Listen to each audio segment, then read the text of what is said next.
शांति सा विद्या या विमुक्तये।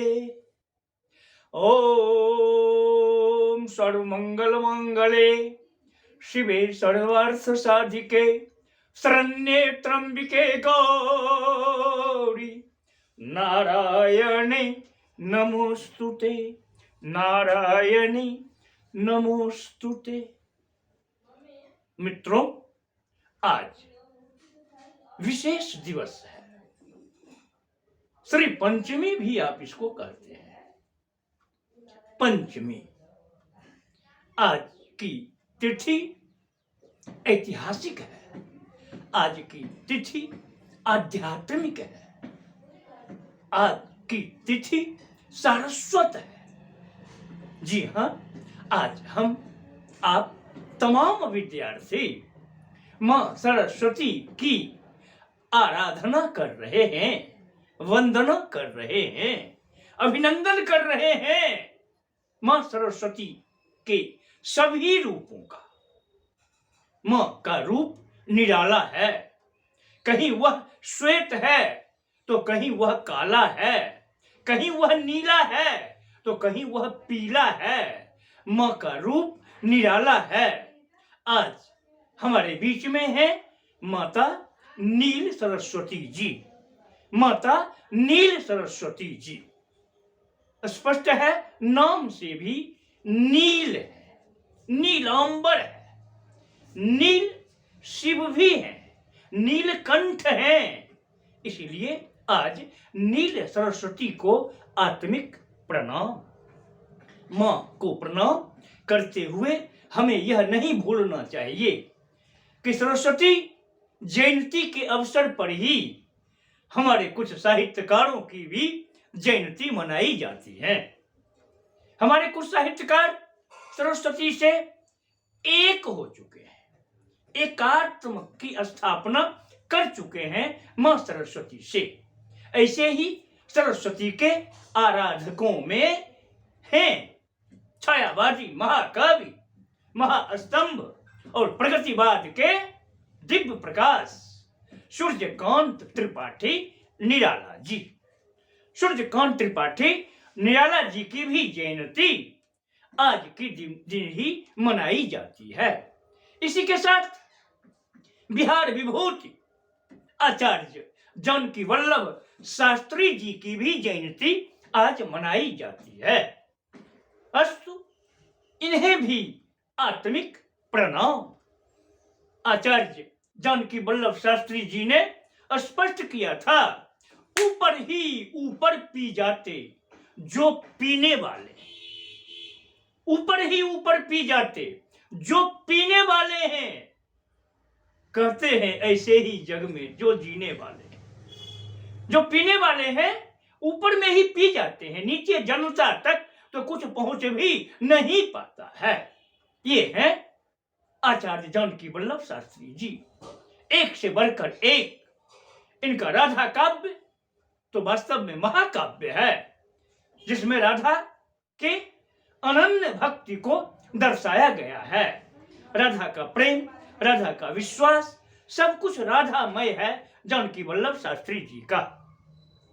और इनसे पूर्व जो आरूढ़ हैं वसंत पंचमी के दिन ही, वे हैं महाप्राण निराला।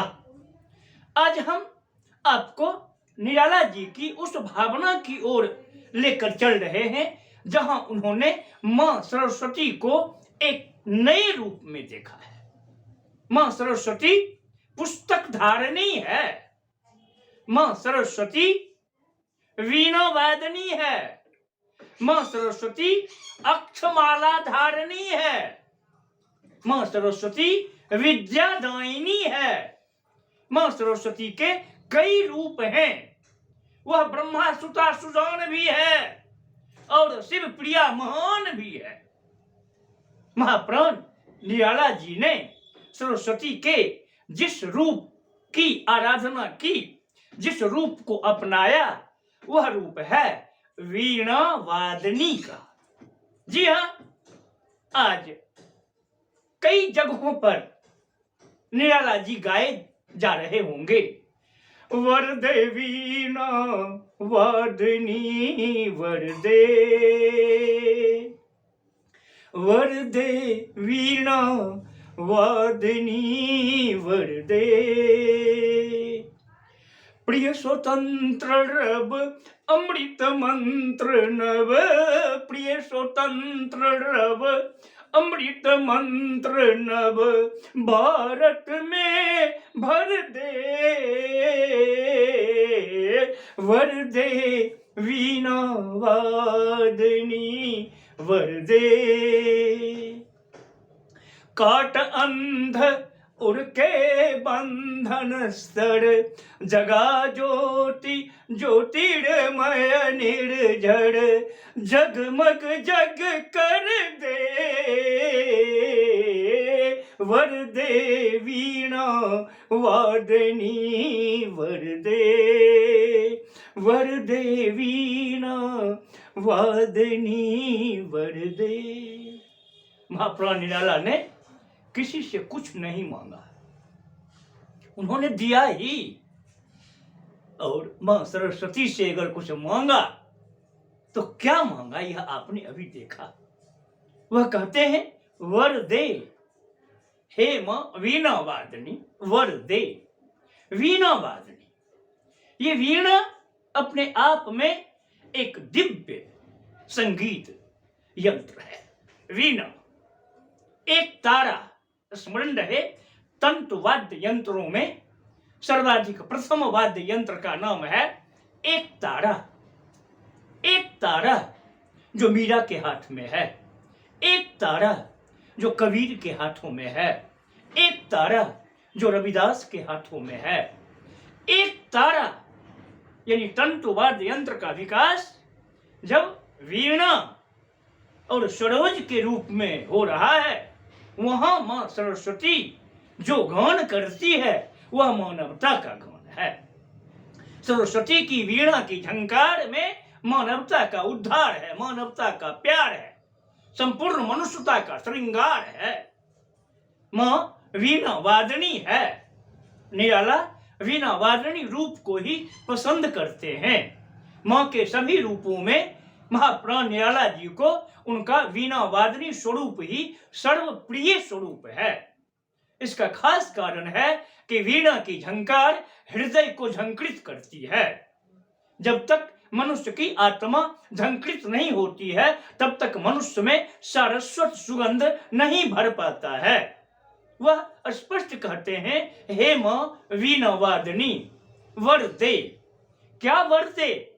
वो धन संपत्ति मांगते हैं क्या? जी नहीं। निराला ने कभी भी हाथ नहीं फैलाया धन संपत्ति के लिए। उन्होंने तो जीवन का आदर्श प्रस्तुत किया। धन्य मैं पिता निरर्थक था, तेरे हित कुछ भी कर न सका, जाना तो अर्था गमो पाए, पर रहा सदा संकुचित काय, पर रहा सदा संकुचित काय। धन संपत्ति के लिए उन्होंने हाथ कभी नहीं फैलाया। इसीलिए मां सरस्वती से भी वह धन संपत्ति की मांग नहीं करते हैं, घर परिवार की मांग नहीं करते हैं। वह कहते हैं नव गति नव लय ताल छंद नव। जितनी भी जीर्णता है उससे मुक्ति चाहते हैं निराला जी। जीर्णता में ही अंधविश्वास भी है, जीर्णता में ही अंधास्था भी है, जीर्णता में ही अंध परंपरा भी है, जिसके पास में बंधकर मानव मात्र आज अत्याकुल प्रतीत हो रहा है, आज भी व्याकुल है। इसीलिए महाप्राण निराला तमाम पुरातन को, तमाम जीर्णता को दूर करके नयापन चाहते हैं। सभी चीजों में नयापन चाहते हैं। मनुष्य के स्वभाव में नयापन चाहते हैं, देश की व्यवस्था में नयापन चाहते हैं। हर जगह नएपन की चाहत है महाप्राण निराला के हृदय में। वह कहते हैं नव गति, पुरानी हो गई है यह गति, हे मां नई गति दो। संसार को नई गति की आवश्यकता है। नव गति नव लय ताल छंद नव। लय भी नया हो और ताल छंद भी नए हों। सभी पुराने अब कुछ करने योग्य नहीं रह गए हैं। नव गति नव लय ताल छंद नव, सब में नवीनता चाहते हैं नौरेला जी। जब तक नवीनता का प्रभाव नहीं होगा तब तक पुरातनता का नाश नहीं हो सकता है। इसलिए महापुराण निराला ने अगर सरस्वती के किसी रूप को चुना है तो वह है वीणा वादनी का ही स्वरूप। स्मरण रहे कि राधा तभी राधा है जब उनके हाथों में बांसुरी है। राधा ने ही तो बांसुरी श्री कृष्ण के हाथों में थमाई थी। स्मरण रहे कि राधा बांसुरी की देवी है, प्रेम की देवी है। सरस्वती वीणा की देवी है। वीणा की झंकार से ही झंकृत सारा संसार आह्लादित हो सकता है। इसीलिए महापुराण निराला ने स्पष्ट कहा है कि वीणा वादनी हमें वरदान दे, नव गति नव लय ताल छंद नव। नवल भावना ही हमारे कार्य रूप में आ सकती है, क्योंकि पुरानी भावनाओं के जाल में फंसकर हम बर्बादी की ओर ही जा रहे हैं।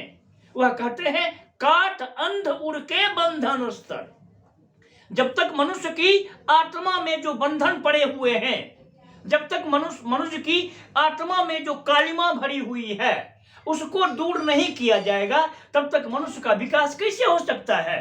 महापुराण निराला तमाम मनुष्य का स्वाभाविक विकास चाहते हैं, शाश्वत विकास चाहते हैं। वह कहते हैं कि हृदय के अंधकार को काट कर निर्मल ज्योति भर दो मां। निर्मल ज्योति यानी संसार निर्मल अगर हो जाएगा तब कहीं भी युद्ध की आशंका नहीं मंडराएगी।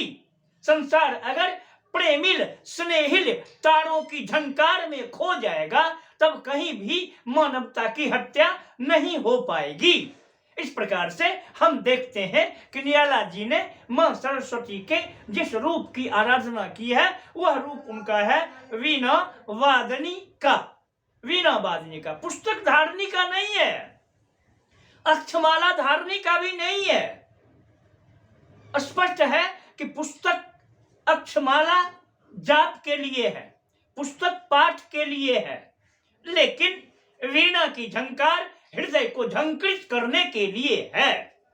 कहा जाता है कि वीणा के तारों में जीवन के संगीत सोए हुए रहते हैं।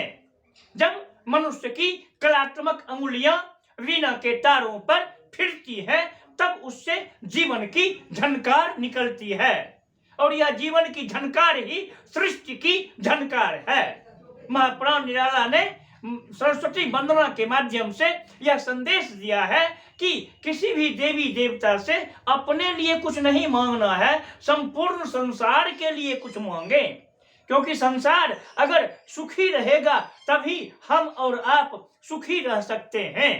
अगर हमारा पड़ोसी व्याकुल है हम कभी भी शांत नहीं रह सकते हैं। इसीलिए महापुराण निराला ने यहाँ संसार की मुक्ति के लिए वीणा की झनकार की कामना की है। हम महापुराण निराला को आत्मिक नमन करते हुए आज के पाठ को यहीं समाप्त कर रहे हैं। यह विशेष पाठ श्री पंचमी पर आधारित है। यह विशेष पाठ आपके कल्याण के लिए है, और यह विशेष पाठ यह समझने के लिए है कि मां सरस्वती का रूप अगर कोई सर्वाधिक प्यारा है तो वह है वीणा वादनी का ही। ओम श्री सरस्वत्यै नमः। सा विद्या या विमुक्तये। ओम शांति शांति शांति।